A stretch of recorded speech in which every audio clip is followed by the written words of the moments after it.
কালী পূজার দিন দুপুরবেলা আমার জড়ায় সেটা ফেসবুকের থেকে আছে সোশ্যাল মিডিয়ার মধ্যে একটা ভয়েস রেকর্ড মানে ছাড়ছিল আর কি। তো ভয়েস রেকর্ডটা যে ছাড়ছে ওইটার মধ্যে আমরা মাননীয় মুখ্যমন্ত্রী স্যারের যখন আমরা রাখি পূর্ণের সময় রাখি দিতে গেছি, কেন মুখ্যমন্ত্রী স্যারের রাখি দিচ্ছি বিপ্লবদারে রাখি দিচ্ছি না, ওই জিনিসটা নিয়ে সেটা আমার খুব মানে বাজেভাবে মানে সে ধমকাইছে।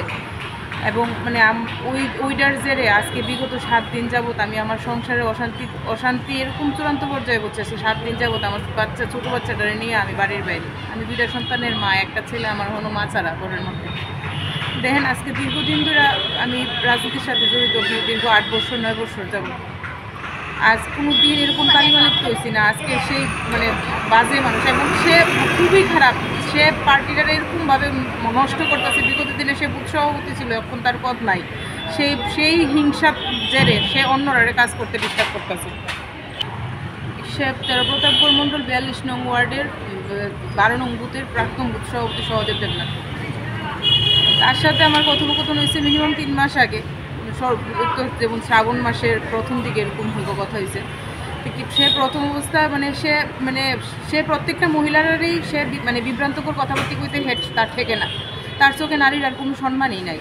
সে আমার সাথে কথোপকথন করার পরে সেই বয়সটাকে বা কারোর কাছে দিচ্ছে বা সে নিজেই পোস্ট করছে। এতদিন পরে এটা করার একটাই উদ্দেশ্য, আমি দেখেন আজকে দীর্ঘ 9 বছর যাবৎ রাজনীতির সাথে জড়িত। সেই সুবাদে আমরা যখন নতুন মণ্ডল সভাপতি হয়েছে স্বপ্না দাস, উনি অনুভূতিক্রমে এবং দলের সবাই সম্মতিক্রমেই 30 নং ওয়ার্ডে একটা অঙ্গনারী সেক্টর খালি হয়েছে, ওইখানে আমাদের আমার একটা কর্মসংস্থানের ব্যবস্থা করছে। এখন পর্যন্ত আমি ওইটাতে জয়েন করছি না, জাস্ট ইন্টারভিউ হয়েছে।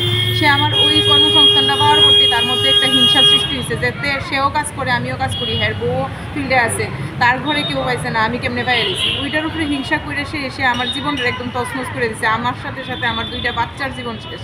আমি মাননীয় মুখ্যমন্ত্রী স্যারের কাছে আমার একটাই অনুরোধ, এটার জন্য সুষ্ঠু বিচার হয়। দেখেন মাননীয় মুখ্যমন্ত্রী স্যারেরও আমরা খুব ভালোবাসি, শ্রদ্ধেয় মুখ্যমন্ত্রী স্যার আমার কাছে আমরা একটা আইডল, এবং বিপ্লব দেব আমরা মুক্তিদাতা, আর আমরা দুজনেরই শ্রদ্ধা করি, ভক্তি করি। মুখ্যমন্ত্রী স্যারের রাখি দেওয়াটা যদি আমার অপরাধ হয়, সেই অপরাধের শাস্তি কি আমার সহদেব দেবনাথ দিব? সে কে? আমার প্রশাসনের কাছে এবং আমার ঊর্ধ্বতনীয় যে আমার রাজনৈতিক নেতৃত্ব আছে সবার কাছে আমার একটাই অনুরোধ, তার জন্য এই দুষ্কৃতিকর কাজের লেগে সে যেন তার উপযুক্ত শাস্তি পায়। এখন পর্যন্ত সে তার পরিবার নিয়ে সংসার নিয়ে বিন্দাস ঘুরতেছে ফেরতেছে। আমার মতন একটা সাধারণ ঘরের, আমি একটা মধ্যবিত্ত ঘরের মেয়ে, মধ্যবিত্ত ঘরের বউ, আমি এখন পর্যন্ত একটা বাচ্চা নিয়ে রাস্তায় ঘুরতেছি। এটার কী কারণ? আমি সবার কাছে দেখাইতে চাই যে আমি যেই কষ্টে আছি, যেই যন্ত্রণার মধ্যে আমি আছি, প্রতাপগড়ের অন্য কোনো মহিলা বা কোনো জায়গার অন্য কোনো মহিলারা কোনো এরকম পরিস্থিতির শিকার নয়। এরকম দুষ্কৃতিকর লোক যেন দলের মধ্যে থাকে, সেটা দলের ক্ষতি না করতে পারে, সেই দিকে যেন তারা দৃষ্টি দেয়। আমি সহদেব দেবনাথের উপযুক্ত শাস্তি চাই, এবং এটার সাথে যারা যারা জড়িত আছে তারা যেন উপযুক্ত শাস্তি পায়।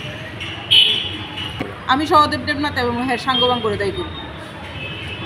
তার কারণ একটাই, দেখেন আমি অনেকটা নিজের কন্ট্রোল করে আজকে 7 দিন পর আমি মহিলা কমিশনের দ্বারস্থ হয়েছি। আমি এখন দরকার লাগলে আমি CM স্যারের কাছেও যাব। আমার সেই দরে যাওয়াটা তার লিগে যে কতটুকু ক্ষতি হইব এটা সে বুঝতে পারবো। সে যদি মনে করে যে ক্ষতি হয়ে বা আমার যদি জীবনও দিতে লাগে, আমি এটার লিগে লড়াই করে যাবো। কারণ আমরা দেখেন দীর্ঘ 9 বছর যাবৎ রাজনীতিতে লড়াই করেই এসেছি, আর আমার রাজনীতিতে কী ভূমিকা এটা প্রতাপগড়বাসী মোটামুটি সবাই জানে। আমার জীবন দিতে লাগলে আমি জীবনও দেবো, যদি আমি সবার কাছে সোশ্যাল মিডিয়ার মাধ্যমে সবার কাছে জানাই দিই। যদি আমার কোনো ক্ষতি হয় তার লেগে পরিপূর্ণ দায়ী থাকবো সহদেব।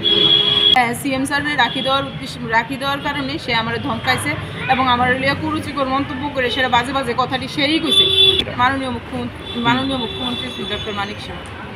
কি করেছিলাম না, এরপরে সে আমার নিয়ে সেরা আরো অনেক বাজে কথা কইছে। আমি হেরে রাখি দিলাম না, কেড়ে হেরে রাখি। আরে ভাই, আমি কারে রাখি দিব, কারে আমি ভাই বানাবো? এটাকে আমি তোরে জিজ্ঞাসা, তুই কে?